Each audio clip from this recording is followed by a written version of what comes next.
Welcome to Twice 5 Miles Radio, fertile ground for conversations worth listening to and remembering. I'm your host, James Navé, always airing first on WPVM LP Asheville 103.7 and streaming online, WPVMFM.org, the voice of Asheville, heard all over the world, and on other community radio stations like KCEI, Cultural Energy Radio, coming out of Taos, New Mexico. Thank you, Walter Parks, for our theme song, walterparks.com for more on Walter's music, and thank you, Devine Dial, for managing WPVM-FM. We appreciate all the work you do and certainly couldn't do this show and the others without you. If you would like to reach out to me, Navé at jamesnavé.com. That's a good place to reach me. Would love to hear from you. I'd like to remind you we're sponsored by the Imaginative Storm Writing Project. If you'd like to improve your writing, imaginativestorm.com. It's a good resource. I'm recording this in a little coffee shop in Denver, Colorado called the Devil's Cup. It's just around the corner from my friend Steve's house, and Steve is an audio engineer. He's editing my audio book, 100 Days, which we just finished recording yesterday. So I'm really thrilled with that, and I'm here listening to music, a little bit of ambient sound. You might hear that as well. Today I'm reaching back into my galley of former guests to a show I recorded in 2016 with my good friend Logie Meecham sitting at his table in Greensboro, North Carolina. Unfortunately, Logie is no longer with us, but his spirit indeed does live on, and I remember so much of what Logie taught me. Logie was a terrific blues singer. He was a fantastic actor. He could teach. He was an educator. He performed. He truly enjoyed the life he lived, and when people encountered Logie, they felt like they were more alive. I say that for sure because I certainly felt that way when I was around Logie. I smiled very, very much. So when you listen to this show, keep in mind, Logie and I were talking in 2016. Culturally, America was on the verge of dramatic changes that now have unfolded over the last few years. Here in 2023, we can see some of the results of all the activities that have gone on since 2016. At the time, neither Logie nor I knew what the future held. Today, none of us know what the future holds, but I do know what the past held, and the past held this interview with Logie. And Logie and I got to know each other when we were both involved in a theater company Bob Falls and I founded in the late 80s and moving on into the 90s. It was called Poetry Alive, and Logie was one of the members of the Poetry Alive crew. So we start this interview by Logie reminiscing, talking about how Cal Groschish invited him to join the Poetry Alive performance teams. And from there, we go in all kinds of directions. So enjoy what Logie has to say, and we'll pick it up with his comments about Cal Groschish. Gracious Cal Groschish convinced me to do Poetry Alive, and it was initially for just 2 months. I think I totally spent 7 or 8 years. Yeah, it was coming to Asheville. Had a great impact on what I do in my daily life today, coming up that mountain.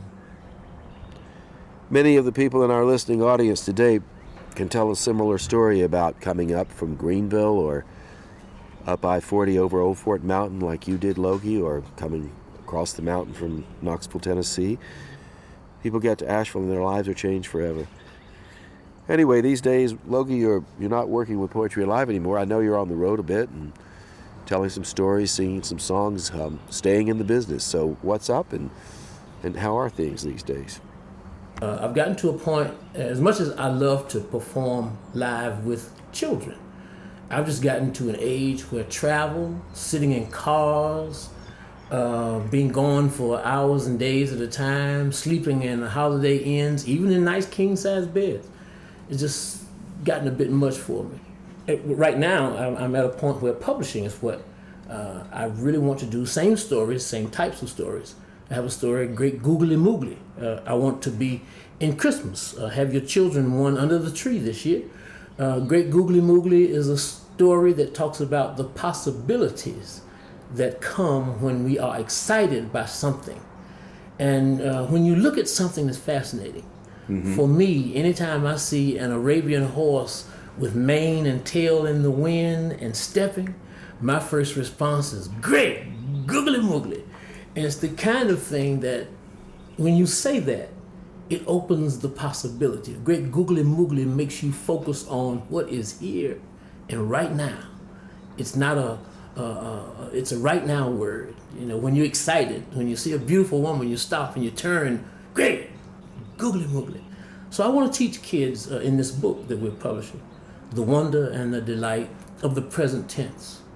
And the reason I chose great googly moogly is because it will teach them that in their present moments, when something grabs them, that they have a response. You know, there are a couple of responses we give when we get frightened, excited, and I call them grown folks words, and most often kids can't use them. And when we don't give them a word they can use, they pick ours. And you know some of the stuff we say. So this great googly moogly, where does that come from? When I was a kid, I heard it a lot, because if you were a kid in our neighborhood, you could not cuss. Grown people, and anybody's grown people, could grab you and take a belt and beat your behind and take you home to your mama, and she'd beat your behind. So when you saw something as a child that was exciting, you couldn't say what grown people said. When grandma told me to go to the wood box and get some wood, and I'd mumble underneath my voice all them grown people's things I wasn't supposed to say. She'd say, child, what you say? And I'd say, I just said great googly moogly, grandma. You know, great googly moogly got me out of trouble. It was my exclamation when somebody hit a home run, you know, great googly moogly. So we tried to pass it on to another generation. And Fred Sanford's friend Grady, whether they were drinking Shampipple or looking at pictures of Lena Horne, his response was always, great googly moogly. So that's where we got it from, and that's what I'm trying to produce now. And you've written some verse about great googly moogly? Yes. Could we hear a little bit of that? Sure. I've got some pictures that go with the verse, and one of my first pictures is a street scene where people are being tossed and the wind's blowing. They have their coats on and umbrellas, and great googly moogly is what you'll say when a cold wind blows your hat away. Winter's chill gets into your bones. You start to shake and are glad to get home. Great googly moogly. And the next one is a snow scene. Great googly moogly watching winter snow. No school today, you don't have to go. All of nature's covered in white, and it's like the sun is shining at night. Great googly moogly. So it's a series of moments that just allow a child to say great googly moogly. And so any child, no matter how old this child is, can think of a little bit of verse and then add great googly moogly to Absolutely. it. And you can do it high voice, a low voice, any kind of voice. Yes. And did you have a little song? I think you played a little song for me earlier about it. I sure did. Let's hear that.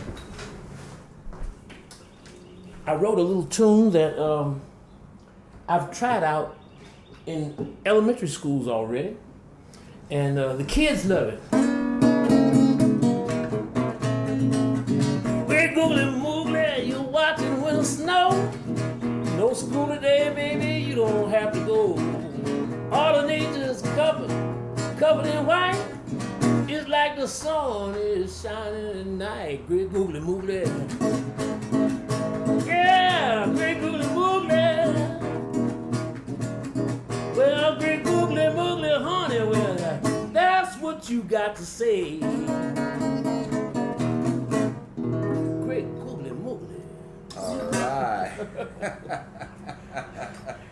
So it's a powerful thing, that great googly moogly. You know, when you go home and your wife is mad at you, when you walk in the door and you see her, look at her and just shout real loud, great googly moogly. She may be mad at you, but that's gonna stop her for a minute. That'll catch her. She'll wonder what's wrong with that man.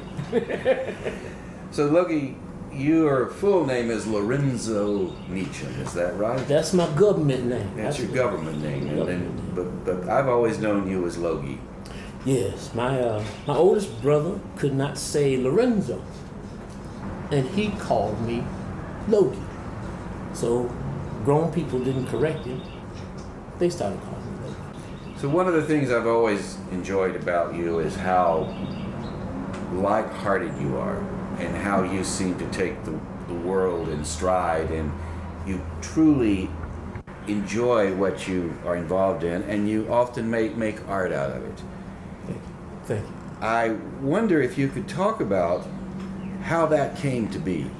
How did that philosophy emerge out of your life, and what were some of the things that happened in your life that made you adopt that bright mood, those rosy lenses?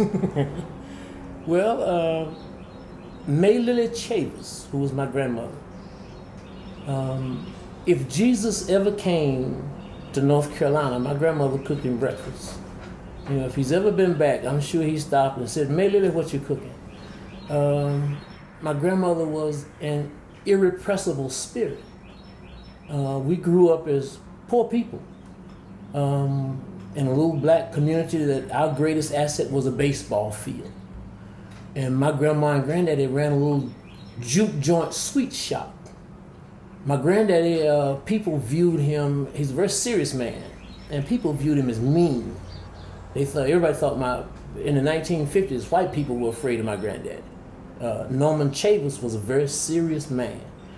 But people took to my grandma.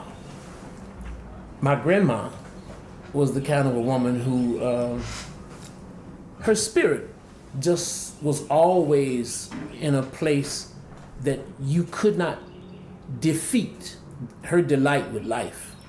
We often would try to play tricks on her to find out where her limits were.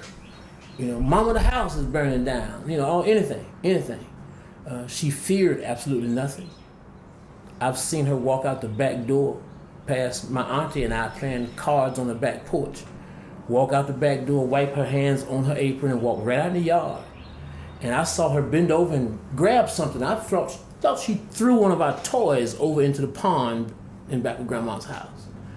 Later, I figured out that what she had done, there was a snake coming up the stairwell. And she walked right past us, walked right out, caught the snake by the tail and popped his head like a whip and hung him up on the clothesline. She just was irrepressible. She was always giving. She wasn't always jokey or funny, but nothing rocked her, nothing stopped her. There was something in her that was always anchored and immovable. Church people would say it's Jesus, but Grandma never went to church. She didn't go to church.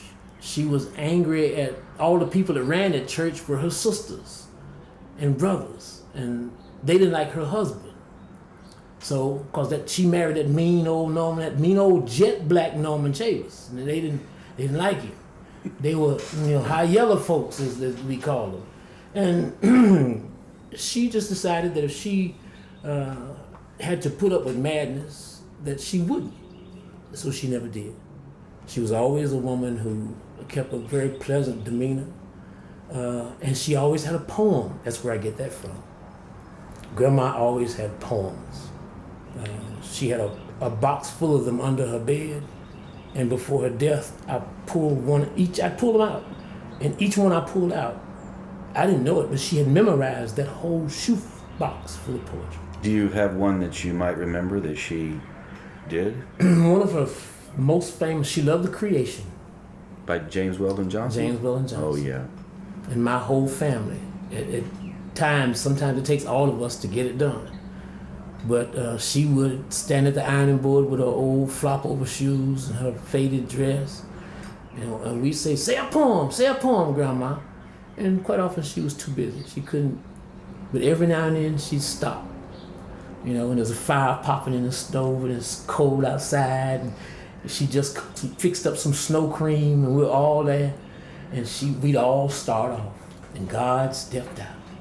And he looked around and he walked around, and as far as the eyes of God could see, darkness covered everything, blacker than 100 midnights down in a cypress swamp. And God said, "I'm lonely. I'll make me a world." And then God smiled and the light broke.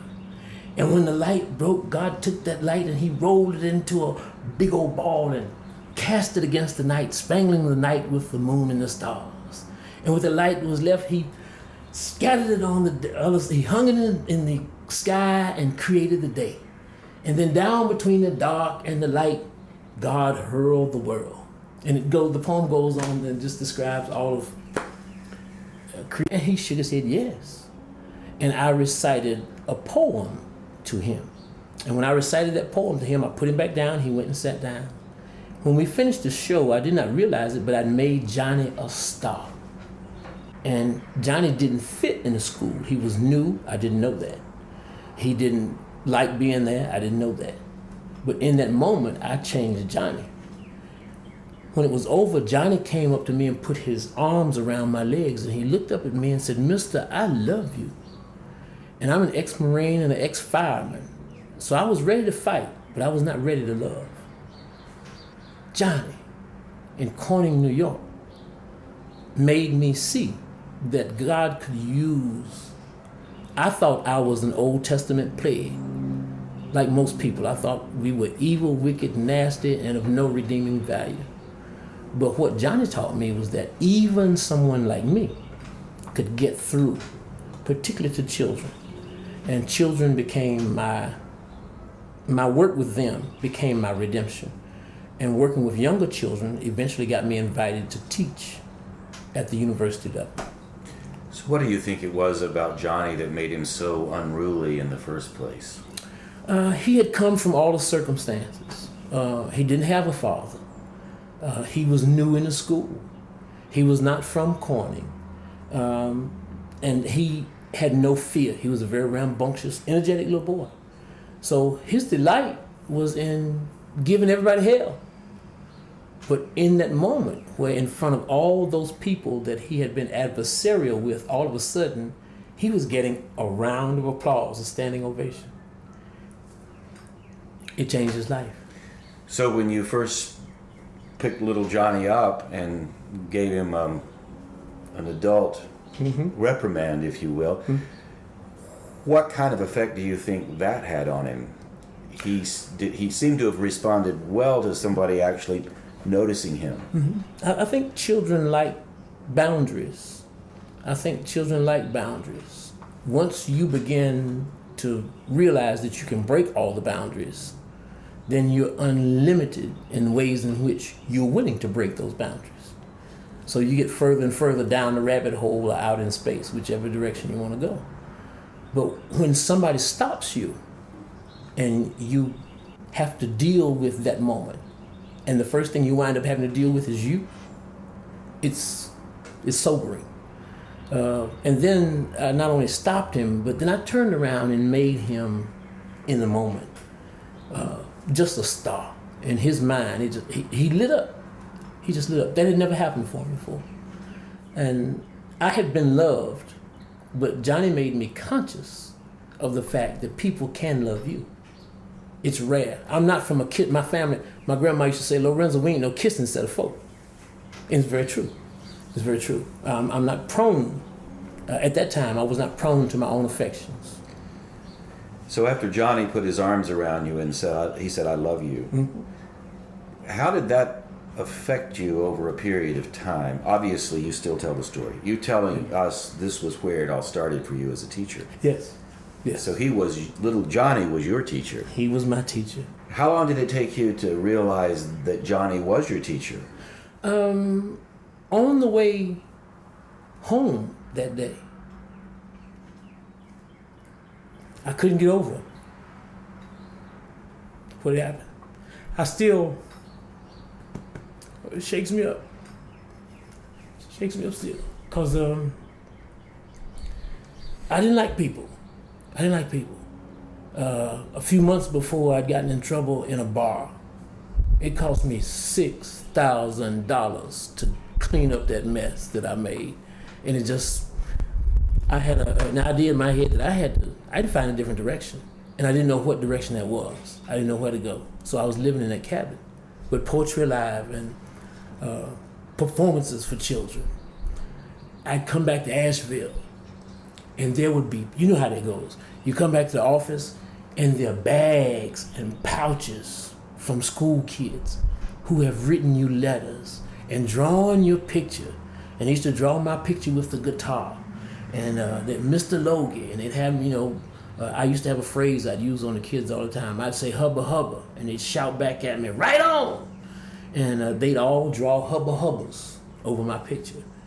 And that just, it opened a whole world for me of understanding the power of presentation and theater, and particularly the power of teaching, using poetry and using music as a method inside the academic circles. So that was, Johnny opened up a whole new world. And it's interesting when we talk, I don't think of you as a man who would be that afraid. And yet there was fear there. Yes. Talk a little bit about that and how the power of poetry and the power of art helped you overcome fear and how it could help other people. Sure. One of the great things that happened when I started performing for children, when I started performing poetry, I was also being connected to my grandmother's spirit. It brought me full circle to the things I had grown up with. But I did not connect the two until I realized the effect that it had on little Johnny and people after him. There were a number of children over the years and young people. I still get phone calls, messages from either people who saw me, heard me perform. I had a young lady call me the other day.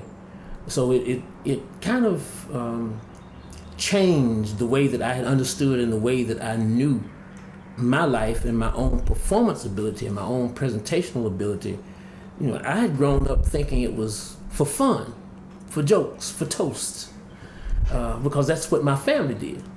When we got together, we recited poems and we drank beer, we laughed and had homemade wine. It was just fun and poetry, good time.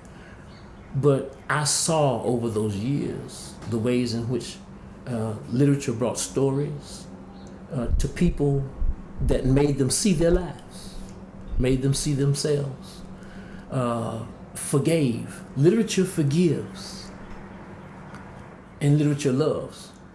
All of us need love, but not many of us know how to do it. But when you can take the literature of love, and when you can take the language of love, I think you and I were on stage, and we both like to recite Song to Celia. Oh, I'd forgotten that. Do you still remember it? Drink to me only with thine eyes, and I will pledge thee mine. Or leave a kiss but in the cup, and I'll not look for wine. The thirst that from the soul doth rise, and ask a drink divine, but might I of Jove's nectar sup, I would not trade for thine. I sent thee late a rosy wreath, not so much honoring thee as giving hope that there it may not withered be, but thou thereon didst only breathe, and send it back to me, since when it grows and smells, I swear, not of itself, but thee. Oh. And as you remember, school teachers with whom we have done that poem and presented, on occasion break down and just cry. Just, oh! So the literature brought to people what they needed: joy, love, consideration, imagination. There's a poem we used to do called Praise God for the Dapple Things. Perspectives, different ways of viewing God. Maya Angelou and I, my last moment with Maya was a moment in which we both recited her poem, Preacher Don't Send Me. Preacher don't send me when I die to some big ghetto in the sky where rats eat cats the leopard type and Sunday brunch is grits and tripe. I've seen those cats and I've watched them kill. The grits I've had would make a hill or mountain. So what I need from you on Sunday is a different creed. Preacher, don't send me when I die to some big ghetto in the sky where streets are paved with gold and milk is free. I stopped all milk at 4 years old, and when I'm dead, I don't need gold. I'd consider a place pure paradise, where friends are loyal and families are nice, where the music is jazz and the season is fall. Oh, promise me that, or nothing at all. That poem became my theology. Now, you worked with her a bit because you all were working in the Greensboro, Winston-Salem area together, right? She was at Wake Forest and I was at Winston-Salem State. And she used many of my students that had graduated. She would use them in her performances and in her touring. So Wake Forest had theater, but my students were pretty good. I imagine they were. So we developed a very good friendship.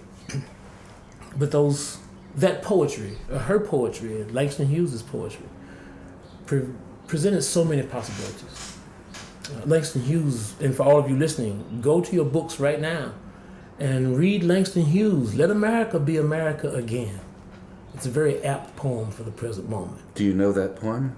I don't know all of it. I know it in pieces. Little piece. Do you have a little piece of it? Maybe we could try. Let America be the America it used to be. The voice of the pioneer on the plain, the carpenter with his belt, the mason with his trowel. Let America be the farmer. And it goes on. It goes on, yeah. Yes. It's just beautiful.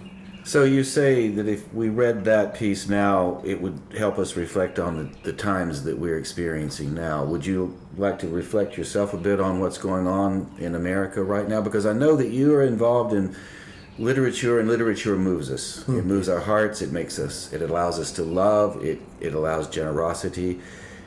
It also asks us to think. It does. And it asks us to consider things. And I mean, we get emotional because we live in a world that's unruly sometimes. Mm-hmm. So talk a little bit about now and where you are in all of this. Well, I've been looking at the current situation, the political dynamics, and I think we are all in the middle of the novel Moby Dick. Captain Ahab. Donald Trump is Captain Ahab. And he's willing. Not only is he willing, he has tapped into a feeling. He's willing to risk all the lives of the people on the ship in search and in pursuit. And I will say this quite directly. He's in pursuit of whiteness, great white whale in American culture, having never reconciled its early construction, has never reconciled the relationship of whiteness in the middle of otherness, and that otherness has been underneath. So now it's coming to the surface, and I find that we are really we're on the Pequod, and if we don't stop Captain Ahab, he will destroy this ship. If we elect someone like Donald Trump, this Captain Ahab, he'll destroy the ship. We're also in a very adolescent moment. We're refusing to grow up. We refuse to accept the responsibility of what a great nation like ours is, and we just won't do it. Captain Ahab refused to accept the responsibility of all the lives of the people. There were other people other than him, and there was a minister, there was a preacher. The lieutenant comes to him and tries to get him to change his course, tries to get him to through faith, but he's not listening, and America's not listening. We're not listening to Jesus. If Jesus came back, we'd kill him. You know, he's Middle Eastern. Oh, help Jesus if he shows up today. Mankind is adolescent, and America's the biggest bully in the schoolyard. We've got to mature and grow up and accept the technological moment we live in. Noam Chomsky calls it intentional ignorance. I call it militant ignorance. And we continue to display a militant ignorance about who we are and where we are. That's why I suggest Langston Hughes' poem, Let America Be America Again.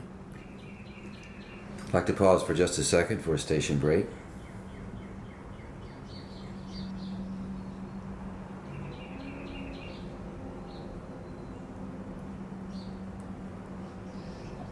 So you were saying, let America be America again. I'd like to ask you, what do you think makes America great? I know Donald Trump is saying he wants to make America great again.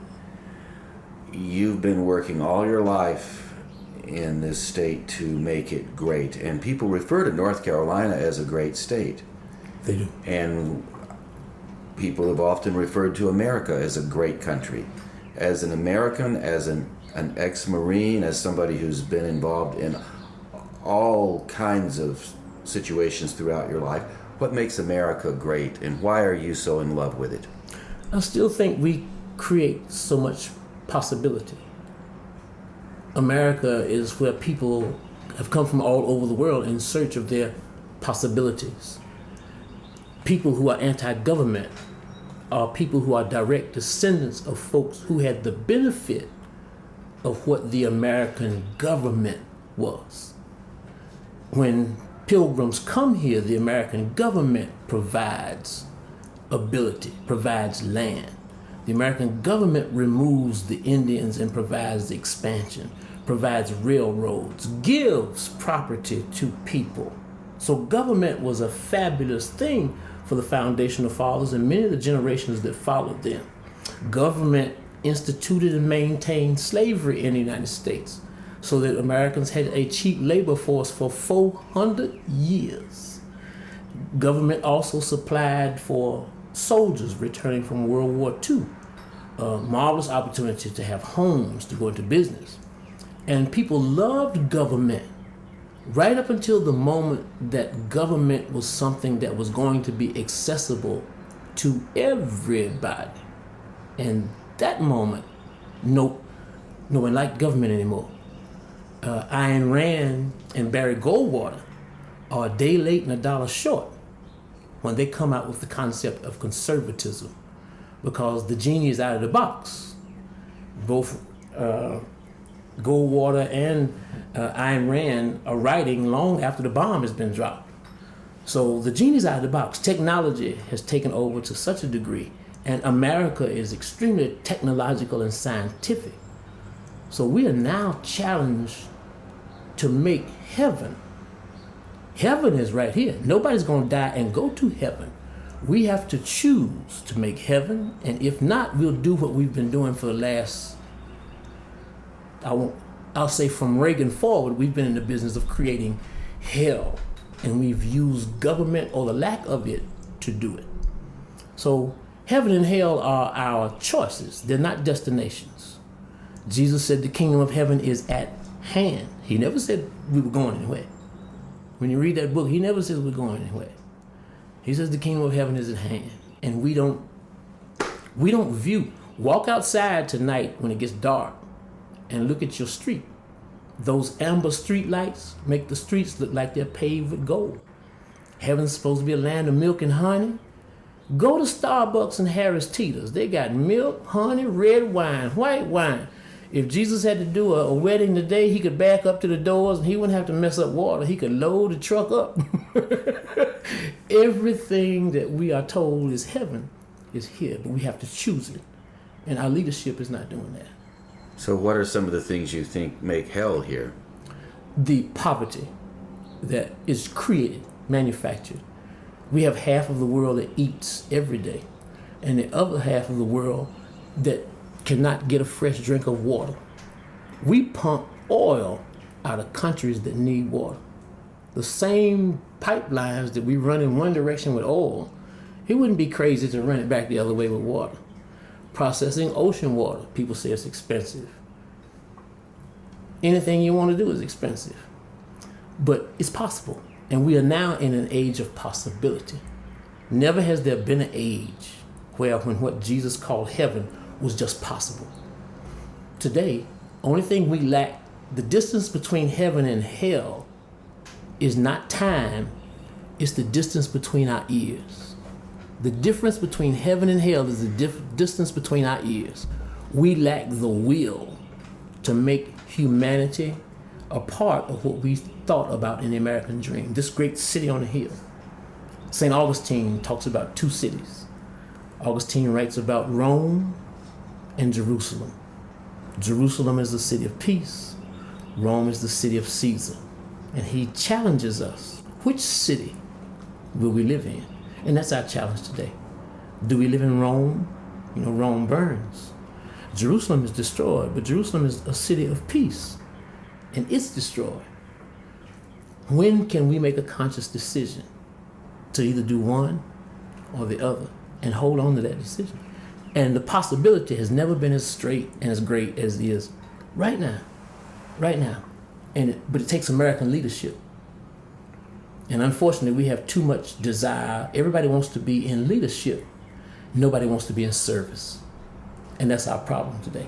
Everybody wants to be a leader. Nobody wants to serve. So when you talk about service, have you experienced service and peace going close hand in hand? Yes. Yes. Can you say a little more about service and what that means to you and how that looks?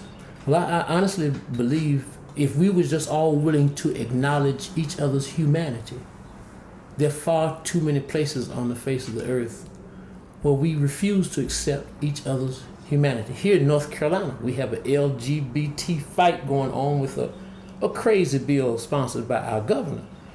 But it's not only an attempt to marginalize transgendered people. When you look at the rest of the stuff that's in that bill, municipalities in the state are not being allowed to make their own decisions. More than 10 years ago, conservatives wanted local control. So they passed legislation that gave them local control. Now that municipalities, Charlotte and other cities, my hometown of Greensboro, wanted to arrange its city council, but the state steps in. Charlotte wants to have this LGBT law, but the state has stepped in. So what conservatives wanted 10 years ago, they want to switch around now because now they have the state house. So they want control in Raleigh. They want, so the idea of servants is not that difficult.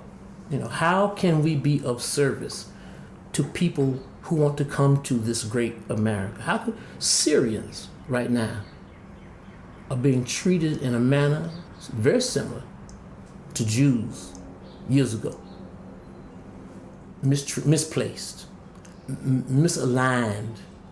Arab culture today, misaligned. Black culture, still misaligned. And what is frightening is that the powerful have now begun to niggerize white people.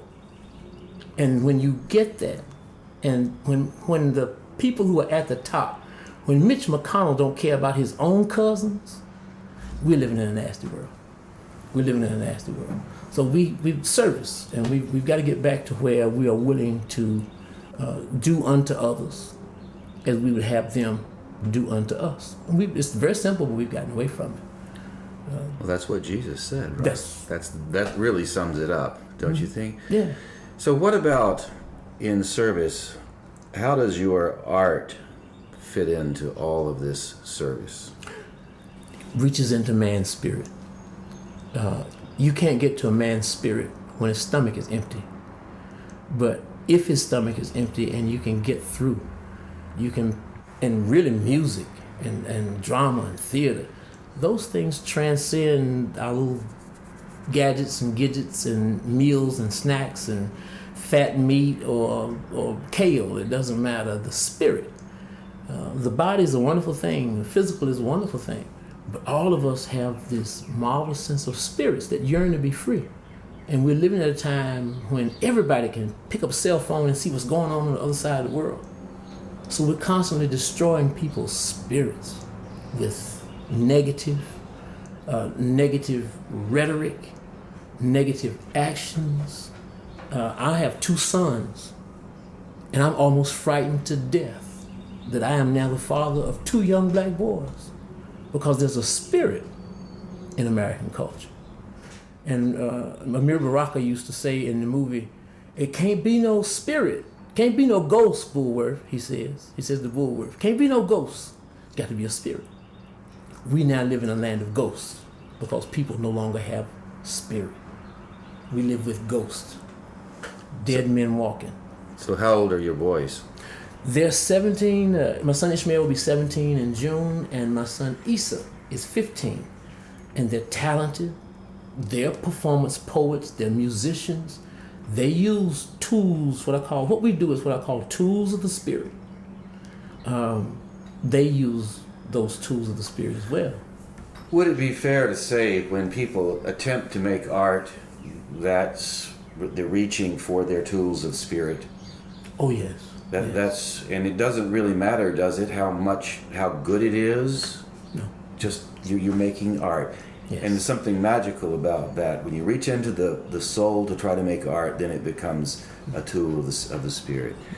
I remember you and I years ago when we were traveling together, which we did some. Yes. We were in Gatlinburg, Tennessee, and we were at a teachers conference, and the teachers conference was over, and we were all gathered in the hotel, or I guess it was the bar of the hotel, and there was a band on stage, and the band was playing, and they invited you to come up and sing.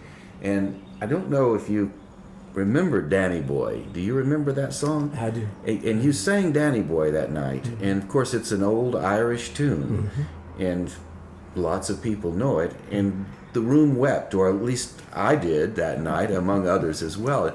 I was wondering, I'm dropping this on you, but do you think you could just sing a little refrain of Danny Boy? I'll try. I'd just love to hear you try it, Logie. It's a tune that my father also liked. I buried him the 31st of January. This year, just not long ago. But he loved it. One of his friends used to sing it. And I have to make sure I know all the words. Oh, Danny boy, the pipes are calling from glen to glen and down the mountainside. The summer's gone and all the roses falling. It's you must go and I must bide. But come ye back when summer's in the meadow, and when the valley's hushed and white with snow, I'll still be here in sunshine or in shadow. Oh, Danny boy, I love you so. Yeah, it's another verse, but yeah. I got the point. Tom T. Hall was right. There are only three things in life worth a dime: old dogs, children, and watermelon wine. This year I made persimmon wine, but last year I made watermelon wine. And did you find the persimmon wine to live up to the watermelon wine? It was quite good, I must say. Oh, yeah. I had never made persimmon. I made wine a lot of things, but the persimmon wine, this year I had, I kind of changed Tom T's thing a little bit, and I had old dogs, children, and persimmon wine. But it works out the same: persimmon, watermelon, good wine. Put your hands in it and make it nice. Make it work. You turn watermelon to wine. Into wine. Yes, indeed, and persimmons into wine. Yeah, we have known each other a long time, Logie, and I know you again are a man of many talents. And last night over dinner, you told me you were getting back to the music. A little bit, yes. And that's something that you've been in and out of all your life. Yeah. So tell us a little bit about the music now and what you're up to and what you're planning. I mean, are you writing songs, creating new work? I know you do a lot of old traditional tunes as well. And maybe talk a little bit about that. And as our hour closes out, maybe you can close us out with a song or two. Sounds good. I'm in the studios right now at Earth Tones Recording in Greensboro, my friend Benji Johnson. And I have been out and about with several projects. We had a homeless project that we were doing that's 2 years ago the album came out. And I'm also working with a group of young homeless men. Once a month we do a concert at St. Barnabas Church in Greensboro. And there is an awful lot of talent right out on the street. So we do our concert once a month, and we practice about every Friday. St. Barnabas Episcopal and Father Randall Keeney. Father Keeney has allowed us to use his church to rehearse in. And we've been trying to get a lot of these young men who are on the streets that I discovered had all this. When you travel in a number of cities, you see homeless guys out playing guitars and different things. But the homeless shelter in Greensboro, the IRC, has so many young men and young women who are just talented. So I got them all together, and Randall gave us his church. We had a concert last Friday. We'll have another one in a month. And extremely talented. So that music has been interesting to me, to be watching other players and helping other people play music. But I've gone into the studio and I've been recording just some remakes of things that I kind of over the years have enjoyed singing, and things that I do one tune that's kind of got a little Richie Havens to it. Mm-hmm. So I have a lot of fun with that. And I'm just doing stuff that lets me record. I'm trying not to be touring a whole lot, but I want product. Instead of, as a young man, I was willing to go and chase those dollars. I kind of want to sit down a little bit and rest. My body is telling me that I'm older. So I have to take that S off my chest and put on my lapel pin. Let them know I used to be a Superman, but I have to stop traveling. I've got to be able to rest, and I'm falling apart.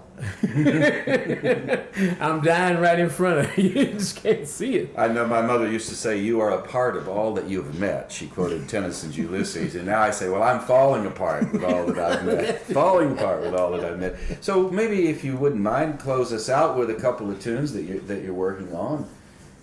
Well, I've got one of the favorites I've done here lately. Reverend Gary Davis does a song called Samson and Delilah. And for me, it also speaks to the times that we are living in. Samson is living at a moment when the culture around him is falling apart, and the oppression of the day is something that he cannot tolerate. So he wraps his chains around the temple, and while he has all of the powerful players in one room, he yanks the temple down. And the old blues country song that Reverend Gary Davis sings is all about Samson and Delilah. And the hook of the song is, "If I had my way, I would tear this old building down."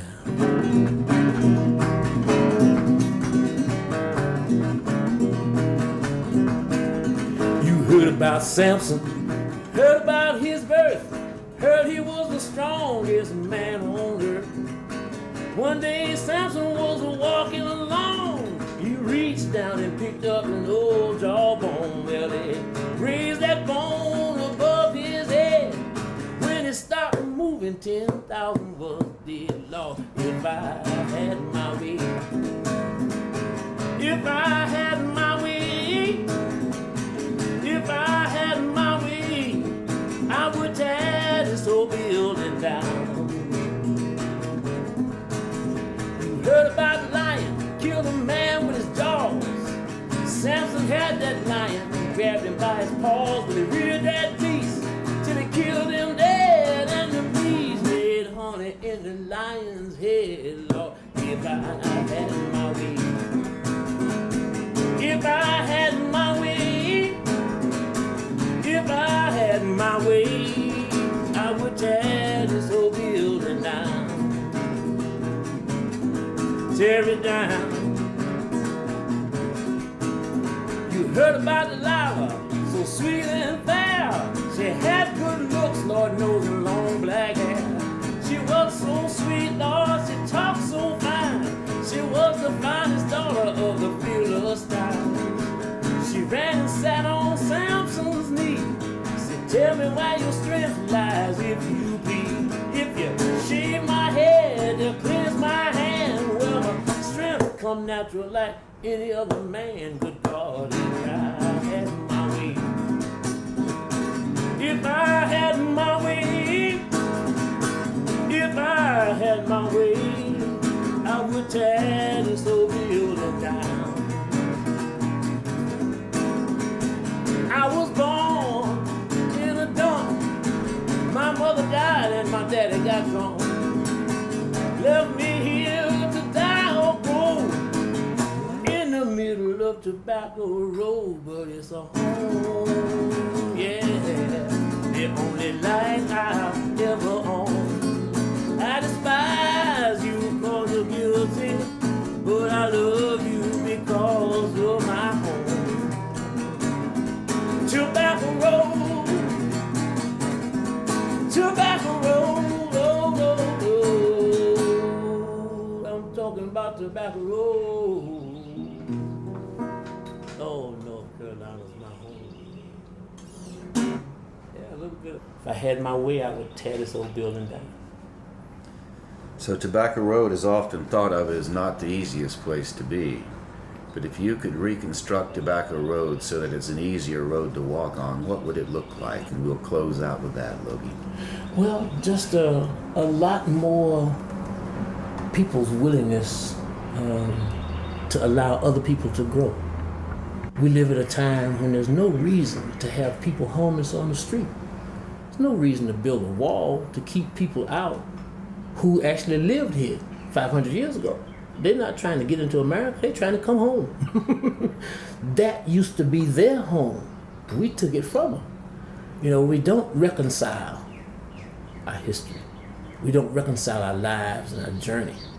And for me, that is the basic mythos of Western culture.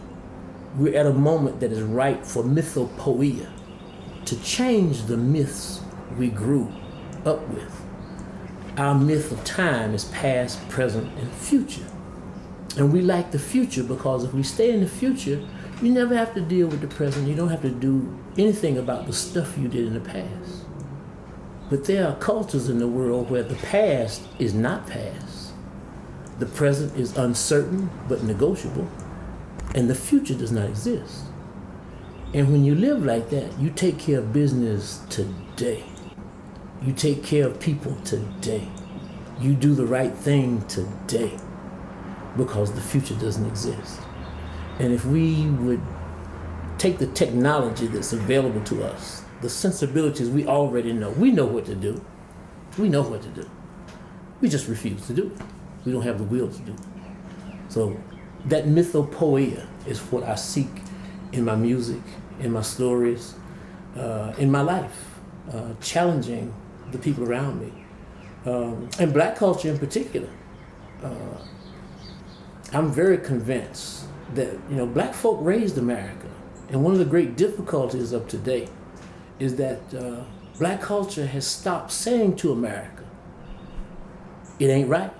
What you're doing ain't right," and that's been a legacy of American culture that we don't talk about, particularly in the South. Black Southerners and white Southerners know that history of synergy that transcended race. A week after Barack Obama was elected president, I spoke in Asheville, and I spoke to the Shriners. And I don't mean the black Shriners. I spoke to the white Shriners. And the lady who invited me, she said, "Logie, I had no idea that 1 week before you got here, we would have a black president." She said, "I'll pay you." She said, "But all these people are angry as hell that there's a black man in the White House." She said, "You don't have to come and speak. I'll send you the check." I said, "No, I'm coming." And I walked in that room full of white Shriners and their wives, and the last thing they wanted to hear was anything from a black man. They were mad at Barack Obama. They didn't want to hear it. But I took them back to when they grew up. And I asked them, find a white man who's over 50. And 9 out of 10, I'll show you a man who at some point had a black person fix his bicycle, cook his breakfast, pick him up after school, cook supper for his mama, take care of his daddy, his granddaddy, the farm he grew up on. And not all white people had it. But in the South, that's a traditional story. There was tremendous synergy of the races at the peak of the highest height of racism and oppression in American culture. Blacks and whites depended on each other. They had to. And white men who are over 50 this day understand that, but their children don't. Young white children have never been in a house with black people, never been around them. So that promise, that synergy, that mythopoeia that's possible out of our common experiences, oh man, the dirty South, Tobacco Road knows that story. And if there's going to be a change, it won't come from Harvard, Yale, or University of Chicago. It'll come off of Tobacco Road. that's why I fight and I'm an advocate for the great state of North Carolina. And there you go, my friends. Thus concludes my 2016 conversation with Logie Meecham. I hope you enjoyed it. And we remember Logie fondly, and I love to tell Logie stories once in a while. We had a great time out there on the big American highway. And on that note, thanks so much for listening to Twice 5 Miles Radio, fertile ground for conversations worth listening to and remembering. I'm your host, James Navé, always airing first on WPVMLP Asheville 103.7, streaming online, WPVMFM.org, the voice of Asheville, heard all over the world, and on other community radio stations like KCEI, Cultural Energy Radio, coming out of Taos, New Mexico. Thank you, Walter Parks, for our theme song, walterparks.com. Thank you, Devine Dial, for managing WPVM-FM. You can always reach me, Navé, at jamesnavé.com. And a reminder, we are sponsored by the Imaginative Storm Writing Project. If you'd like to improve your writing, imaginativestorm.com is an excellent place to start that process. So that's it for now. Thanks so much for tuning in, and I do hope I catch you on that turnaround somewhere down the line.